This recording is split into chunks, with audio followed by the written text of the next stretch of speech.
This is Press Play. I'm Madeline Brand. Let's talk about immigration and deportation now. As we've reported, there's a new policy under the Trump administration. More people are now eligible for deportation. That's created a lot of anxiety in some communities, and it's put local law enforcement squarely in the middle. Some places like San Francisco are simply refusing to help federal immigration agents detain people unless they've committed very serious crimes. Others, like Orange County, empower their police officers to work with immigration agents. Fresno is in the middle. It allows ICE agents to come and go freely in its jail to identify people to deport. Margaret Mims is the Fresno County Sheriff, and she joins me now. Welcome. Thank you, Madeline. Well, how often do ICE agents come into your jail? They come into the jail 2 or 3 times a week. And what they do is they check our population to see if there's anyone in our custody that they may want to take into federal custody.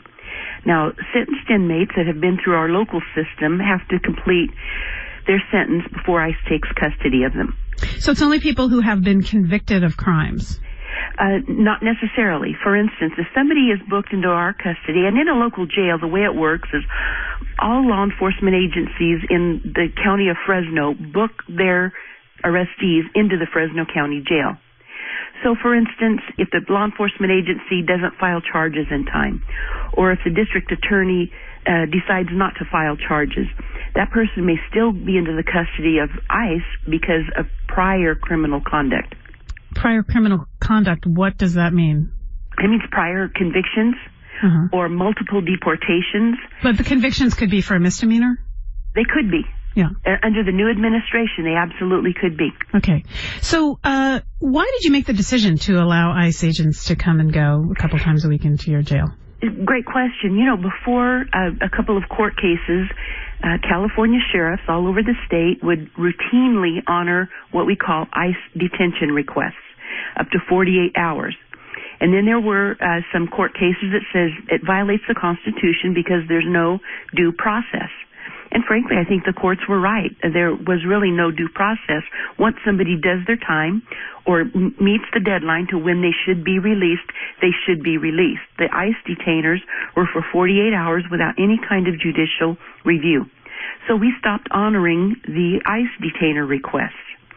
So what happened is ICE came to me and they showed me a list of people that were in our custody that were dangerous repeat criminals. And they said, if you don't let us know, these people are going to be out into your community. And I couldn't let that happen. So I invited ICE to come into the jail.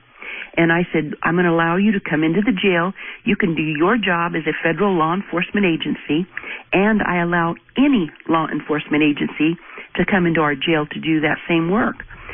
So it's worked out great. It doesn't take any of our resources, and it allows ICE to do their job to make sure that we don't release dangerous people back out into our community. But is it possible that they are then rounding up or detaining people who have not committed serious crimes? If they have unfettered access into your jails, there are plenty of people there who have not committed serious violent felonies.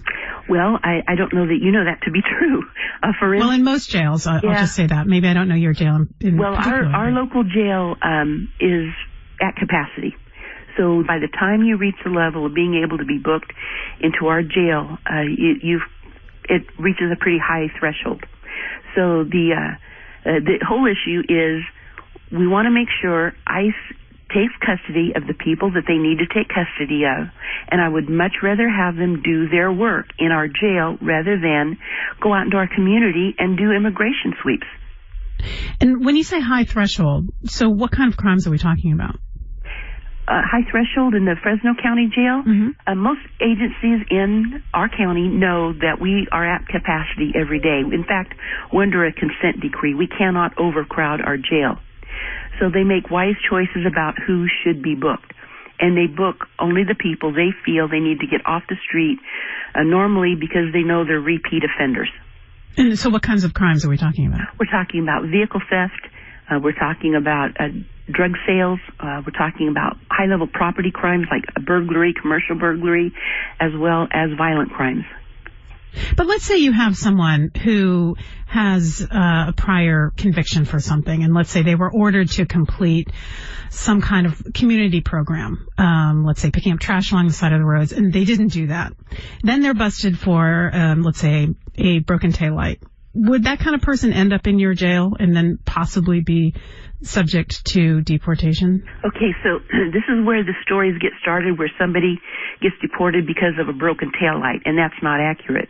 What they get deported for or arrested for is a warrant because they failed to comply with the law.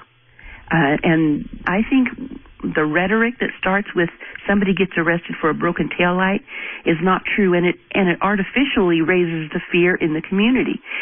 We have to have a respect for the rule of law. And especially if you're here illegally, one of the things that is very important to me is that we are not targeting people who are here working hard, contributing, supporting their families, paying their taxes, and not committing crimes. So, and I'm a big proponent of immigration reform. I belong to a group, it's the Law Enforcement Immigration Reform Task Force. So I'm working very hard so that we have some kind of immigration reform to legitimize people that are here, have been here for years, and have worked hard and paid their taxes. However, when you do that and you're here illegally, when I say do that, when you commit a crime, you violate a privilege. You really violate a privilege, and we have to have respect for the rule of law. So if you are, let's say if there's a warrant out for your arrest, if you are someone who has come to the country illegally, let's say immigration wants you because you have come across repeatedly and if immigration wants you because you've come across the criminal system repeatedly, including multiple deportations, yes, that would qualify you for, and I would support going into ICE custody. Okay. A new law being proposed by state lawmakers would bar sheriff's departments from letting ICE into jails at all to do interviews. If that passes, what would that mean for you and your department? Well, I think we need to be careful of the unintended consequences. The law you're talking about is SB 54. So what that says is that local law enforcement officials would be prohibited from talking to federal officials regarding immigration status, would prohibit giving them access to databases. And one of the things that's important to remember is that when ICE takes custody of somebody, they don't have to hold them in our local jail.